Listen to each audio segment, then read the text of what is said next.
खुलुमबाय लोगोफोर, नोंथांमोनखौ एनबि ब्रह्म चेनेलाव गोजोन फुंबिलिनि बयनिसिमबो गाहाम हामलायथि बावहरग्रोनाय जाबाय। आं दिनै नोंथांमोननि सिगाङाव सानसेयारि खौरां लानानै फैबावलायबाय। आसा खालामो नोंथांमोनहा खौरांखौ खोनासंनानै मोजां मोनगोन। नोंथांमोना भिडिअखौ नायना मोजां मोनोब्ला लाइक, साबस्क्राइब, कमेन्ट आरो शेयार खालामनानै होलांब्लानो जाबाय। दिनैनि गिबि खौराङावनो दङ, बर'फोरा एपिडिसिएलनो हा राननायखौ हेंथा होदों। आसामनि क'क्राझाराव होखारहरजानाय मुस्लिम नखरफोरनो फिन फसंथाइ होनायखौ हेंथा होदों। Assam power distribution company limited एपिडिसिएलनो ट्राइबेल बेल्ट आरो ब्लक हा राननायनि हेंथा आरो ओनसोलनि कलमारिनिफ्राय होखारहरजानाय 93 मुस्लिम नखरफोरनि थांखि लाजानाय फिन थांना थानायनि राहाखौ हेंथा होनानै 12 जुलाइआव बर' हारिनि रोजा रोजा सोद्रोमाफोरा क'क्राझार जिल्ला सिमाजों नांजाबनाय मालगावआव मोनसे गिदिर हेंथा दिन्थिफुंदों। हेंथा होग्राफोरा दाय होदों दि आसाम सरकार आरो बड'लेण्ड टेरिटरियेल काउन्सिल (BTC) सरकारा ग्रेटार मालगाव ट्राइबेल बेल्ट एन्ड ब्लकनि सिङाव, जाय 1984 मायथाइनिफ्राय ट्राइबेल बेल्ट आरो ब्लकनि थामान मोनदों, एपिडिसिएल बिथांखिफोरनि थाखाय आरो थागिबि नङि होखारहरजानाय नखरफोरखौ थाफिननो थाखाय हा दान होदों। प्लेकार्ड लानानै आरो स्लगान होनानै सोमावसारगिरिफोरा ट्राइबेल बेल्टनि हाखौ रैखाथि होनो दाबि खालामो आरो सरकारखौ हा राननायखौ बोखारनो खावलायो। हेंथा होग्राफ्रा ट्राइबेल बेल्टनि हाखौ रैखा खालाम, एपिडिसिएल गो बेक, आसाम सरकार मुर्दाबाद, BTC सरकार मुर्दाबाद आरो जों जोंनि थैखौ होगोन नाथाय जोंनि हाखौ होनाय नङा बायदि बाथ्राजों स्लगान होदोंमोन। बर' हारिनि सुबुंफोरा बुङो दि ट्राइबेल बेल्ट आरो ब्लक हाखौ थागिबि हारिफोरनि थाखाय संबिजिरारि महरै रैखाथि होनाय जादों आरो बिथांमोनहा जाय मोनसे आगान लायोब्ला ट्राइबेल हागिरिफोरनि मोनथायखौ सोलायनो हागौ एबा खहा खालामनो हागौ होनना गोख्रों हेंथा फोरमायो। सोमावसारगिरिफोरा हुमखि होदों दि जेब्लासिम सोरखारा थांखि लानाय हा राननाय आरो रिहेबिलिटेसन बिथांखिखौ बोखारा, अब्लासिम बिसोर गावसोरनि सुबुंदारारि सोमावसारनायखौ सोलिबाय थागोन। नैथि खौराङाव दङ, आसामनि नगावआव आइजोनि सायाव 5 दाननि फिसाजोखौ फान्नायनि दाय। पुलिसआ बुंदों दि आसामनि नगाव जिल्लायाव सासे 5 दाननि खुदिया फिसाजोखौ पुलिसआ रैखा खालामदों, जेब्ला बिखौ 50,000 राङाव फान्नाय जादोंमोन आरो बिनि बिमाया केरेलायाव खारलांदोंमोन। गथ'सानि बिफा फारुक हुसेना सुतिरपार पुलिसआव अजद होनायनि उनाव बे जाथाया सोराङाव फैयो। एफआइआरनि सायाव राहा लानानै पुलिसआ मयराबारिनिफ्राय गथ'खौ ट्रेस खालामनानै बासायदों। गिबि खौरां मोन्नाय बादिब्ला बिमाया केरेलायाव थांनायनि सिगां गावनि 5 दाननि फिसाजोखौ फान्नानै दोनलांदोंमोन।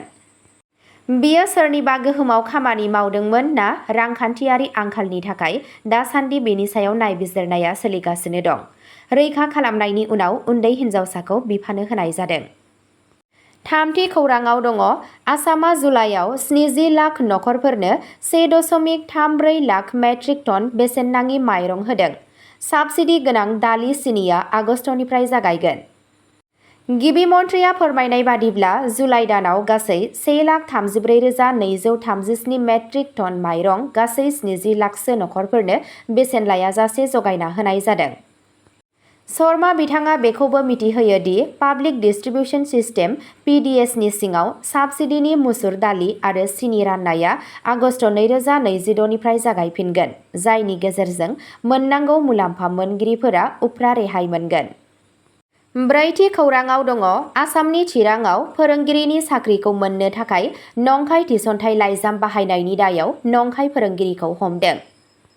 नंखाय फोरमान बिलाइ बाहायनानै फोरोंगिरिनि मासि आवग्रिनायनि दायाव थानाय सासे सुबुंखौ आसामनि चिरां जिल्लायाव 11 जुलाइ सनिबारखालि पुलिसआ खादों। बिजनी पुलिस थानानि सिङाव थानाय सिसुबारी गामिनि थागिबि बापन सरकार मुंनि दायनिगिरिया बिजनी MLA अरूप कुमार देनि सागान होनानै नंखाय थिसनथाइ लाइजाम लानानै 5 जुन खालि उलुबारी ME फरायसालियाव लोगो फोरोंगिरि महरै मुं थिसनदोंमोन। खौरां बिजोङाव बे आयदानि खौरां फोसावनायनि उनाव बे नंखाय खोथाया सोराङाव फैयो, जायनि उनाव चिरां जिल्ला सोलोंथाइ मावख'गिरिया नायबिजिरगासिनो दं। 9 जुलाइआव जानाय नायबिजिरनायाव सोरखारा होनाय थिसनथाइ लाइजामा थगायसुला होननानै मिथिनो मोनो। बे मोनदांथिनि उनाव हादोरसानि बिजेपि दोलोनि सोद्रोमा आरो बिजनीनि 1 नं बरफोथारनि थागिरि रिन्टु कुमार दासआ गोबां बिजेपि दोलोनि मावथिफोरजों लोगोसे शुक्रबारखालि बिजनी पुलिस थानायाव गुदि फोरमायथि रिपर्ट एफआइआर थिसनो। अजदनि सायाव राहा लानानै बिजनी पुलिसआ बर' बाजार पुलिस आउटपस्टनि हेफाजाबजों सनिबारखालि सिसुबारि गामिनि बिथांनि न'निफ्राय सरकारखौ खायो। बेनि उनाव बिथांखौ बिजनी पुलिस थानासिम लानानै उननि आयेनारि बिजिरनायनि थाखाय लाबोनाय जायो। नंखाय थिसनथाइ लाइजामनि गुदिखौ लानानै आरो बे जाथायाव गुबुनफोरा लोब्बा दं ना गैया बेखौ मिथिनो थाखाय पुलिसआ केस रेजिस्टार खालामनानै नायबिजिरनायखौ जागायदों। बाथि खौराङाव दङ कलम्बियायाव जानाय इन्टारनेशनेल फिजिक्स अलिम्पियाडआव भारतआ मोनबा सनानि मेडेल मोननो हादों।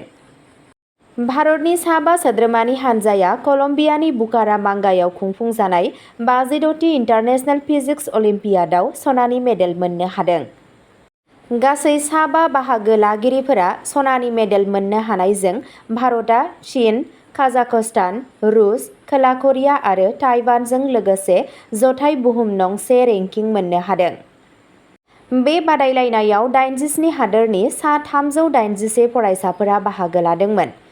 भारतनि सनानि मेडेल मोनगिरिफोरा जाबाय पुनानि कनिष्क जैन, इन्दरनि रिद्धेश अनन्त बेन्डेल, गोदान दिल्लीनि ऋषित गर्ग, मुम्बाइनि श्रेष्ठ सूर्या आरो आहमदाबादनि सरित जोशी। गोबां थाखोनि सायख'जानायनि उनाव भारतनि नेशनेल अलिम्पियाड हाबाफारिनि गेजेरजों फरायसाफोरखौ सायख'नाय जादों। बिथांमोनहा अरियेन्टेशन बादायावबो बाहागो लादोंमोन आरो हादोरनाङारि बादायलायनायाव हादोरनि जानानै गेलेनायनि सिगां गोख्रों फोरोंथाय लादोंमोन। 6थि खौराङाव दङ 11 दाननि उन्दै गथ'खौ सिलचर सिभिल हस्पिटालाव बिमाया गारनानै थाङो। पुलिसनि नायबिजिरनाया सोलिगासिनो। सिलचर सिभिल हस्पिटालाव 12 जुलाइ रबिबारखालि सासे आइजोआ गावनि 11 दाननि गथ'खौ गुबुन सासे आइजोनो गारनानै थांनायनि जाहोनाव पुलिसआ नायबिजिरनायखौ जागायनो गोनां जादों। खौरां मोननाय बादिब्ला आइजोआ सासे बेरामिखौ नायनो थाखाय देहा फाहामसालियाव फैनाय गुबुन सासे आइजोनि खाथियाव थाङो आरो उन्दै गथ'खौ दसे समनि थाखाय जोथोन लानो खावलायो आरो बियो वाशरुमाव थांनो होननानै बुङो। आइजोआ सुबुंथिनि सायाव गनायथि होदोंमोन। नाथाय जेब्ला गोबाव सम बारलांनायनि उनावबो आइजोआ फैफिनाखैमोन अब्ला जोथोन लाग्राया जिंगासिनानै देहा फाहामसालिनि बिबानगिरिनो खौरां हरो। खौरां मोननायनि उनाव पुलिस जवानफोरा देहा फाहामसालियाव सौहैयो आरो गथ'साखौ गावनि आवथायाव लायो आरो जाथायनि सायाव नायबिजिरनायखौ जागायो। जाथायनि उनाव 2 घन्टासो बारलांनायनि उनावबो गथ'नि सिनायथि आरो बिमा एबा नखरनि सोद्रोमाफोरनि सुलुंखौ मिथिनो मोननाय जायाखै। जाथायनि सोमोन्दै चाइल्ड हेल्पलाइनखौबो मिथिहोनाय जादोंमोन। नाथाय बे रिपर्टखौ दाखिल खालामनाय समसिम रावबो थान्दैया देहा फाहामसालिसिम सौहैयाखै। पुलिसआ जाथायनि सायाव नायबिजिरगासिनो दं जाहाथे गथ'नि बिमानि सिनायथिखौ मिथिनो हायो आरो मिथिनो हायो दि गथ'खौ गोसो जानानै गालांनाय जादों ना माबा गुबुन जाहोननि थाखाय गालांनाय जादों बेनि सायाव नायबिजिरनाया सोलिगासिनो दं। 7थि खौराङाव दङ धलपुराव लामा जाब्रबथायाव सासे सुबुंनि जिउ खहा। आसामनि लखिमपुर जिल्लानि धलपुराव सनिबारनि मोनायाव मटर साइकेला गंसे थाबाय थानाय ट्राकजों सौग्रावनानै मोनसे दुखुनांथाव लामा जाब्रबथायाव सासे लाइमोननि जिउ खहा जायो। जिउ खोमानांनाय सुबुंखौ धलपुर राजाबारिनि कल्याण बरुवा होननानै सिनायथि मोननाय जादों, जाय बिथाङा धलपुरनिफ्राय बान्दरदेवा फारसे मटर साइकेल सालायगासिनो दंमोन। बे जाब्रबथाया माहारियारि राजालामा 15 आव जादों जेब्ला बिथांनि मटर साइकेला थाबाय थानाय ट्राकनि उनथिं गोबां गोहोजों सौग्रावदोंमोन। सौग्रावनायनि जाहोनाव जिउ गोमानाय सुबुङा जायगायावनो जिउ गोमायो। गारि सालायगिरि आरो हेन्डिमेन सानैबो खारखोमालाङो।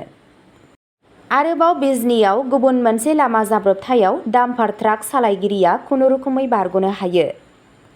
ट्राक सालायगिरि रुस्तम आलीआ फोरमायनाय बादिब्ला उलुबारी दिगनिफ्राय फैबाय थानाय गंसे साखा खबब्रै गारिखौ रैखा खालामनो नाजानाय समाव बे जाब्रबथाया जादों। साखा खबब्रै गारिया गंसे इन'भा गारिखौ गिख्रंथाव अभारटेक खालामनो नाजागासिनो दंमोन। हरखाब फैबाय थानाय गारिजों मोगा-मोगि जानानै आलीआ मोखांजों सौग्रावनायनिफ्राय बारग'नो थाखाय डाम्प ट्राकखौ लामानिफ्राय बोखारो, जायनि जाहोनाव बियो हाखराव गोग्लैलाङो। बिजनीनि बे जाब्रबथायाव रावबो सुबुंनि जिउ खहा एबा जखम जानायनि खौरां मोननाय जायाखैब्लाबो गोग्लैनाय ट्राकआ 11,000 भल्टनि मोब्लिब खुन्थियाजों सौग्रावनानै सिफायो, जायनि जाहोनाव मोब्लिब जगायनाया हेंथा जायो आरो उलुबारी, पानबारी आरो बिष्णुपुरजों लोगोसे गुवार ओनसोला खोमसियाव गोग्लैयो। अब्ला दिनैनि खौरां फरायथिनाया बेखिनियावनो जोब्बाय। एसेनोसै, गोजोन्थों।